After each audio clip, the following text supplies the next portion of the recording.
మన పోషణానికి, మన జీవనానికి ఆధారమైనటువంటి దేవుడిని మన హృదయంలో ఏం చేయాలా? చేర్చుకునే వారంగా ఉండాలి.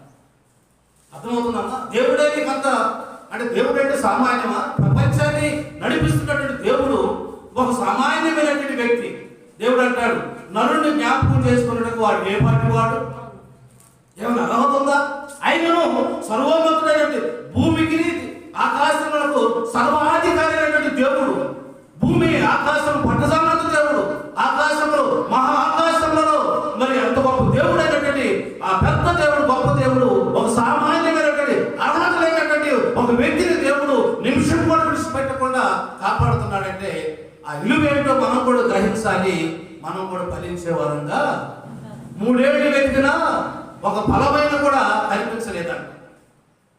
కానీ నీకెంత దేవుడు ఎంత నీ పట్ల దయ కలిగి ఉన్నాడో, నా పట్ల దేవుడు ఎంత దయ కలిగి ఉన్నాడో మనం అర్థం చేసుకోవాలి. ఆయన ప్రేమను అర్థం చేసుకోవాలి.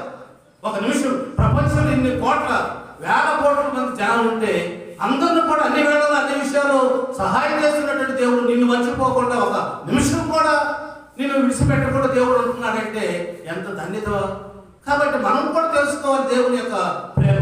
కాబట్టి ఇక్కడ గమనించవలసింది ఏంటంటే నిమిషం కూడా దేవుడు మనల్ని విడిచిపెట్టట్లా, దివారాత్రంలో మనం కాపాడుతున్నాడు. సాతానుడు వేసే ప్రతి అగ్ని లాంటి బాణమును కూడా మనకు తెలియకుండానే తప్పిస్తున్నాడు. కాబట్టి ఇవన్నీ కూడా అర్థం చేసుకోవాలి. సమయం లేదు కాబట్టి మనం ప్రభువుని చేయాలి, సొంత రక్షకుడుగా అంగీకరించాలి. చూడండి ఇక్కడ మరి ఆకులంటే ఆశీర్వాదానికి గుర్తు. దేవుడు ప్రతి మనిషిని కూడా ఆ విధంగా కాపాడుతున్నాడు. యెషయా గ్రంథం 4వ అధ్యాయం చూస్తే 5వ అధ్యాయం 4 అంటాడు. అమ్మ ఒక మాట చెప్పి నేను ముగిస్తాను. యెషయా గ్రంథం 5:4 చదువుతుంది. అమ్మ చూడండి, నేను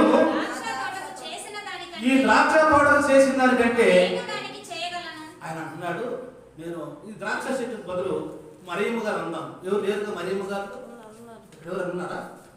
మరియమ్మ గారు ఎవరు ఉన్నారా అన్నాడు. మరియమ్మ గారికి ఇంతకంటే నేను ఏం చేయాలని ఆయన ఆలోచించారు. ఈ ద్రాక్ష చెట్టుకి ఇంతకంటే నేను ఏమి చేయగలను?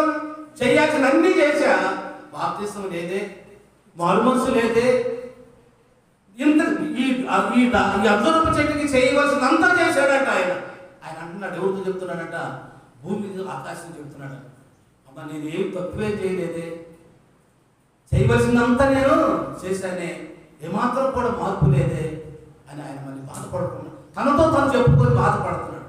ఏమైనా తప్పు చేయలేదే, ఒక నిమిషం కూడా పాదులు దొరికే రాళ్ళు వేరే, దాని చుట్టూ బుర్జు వేసా, శత్రువులు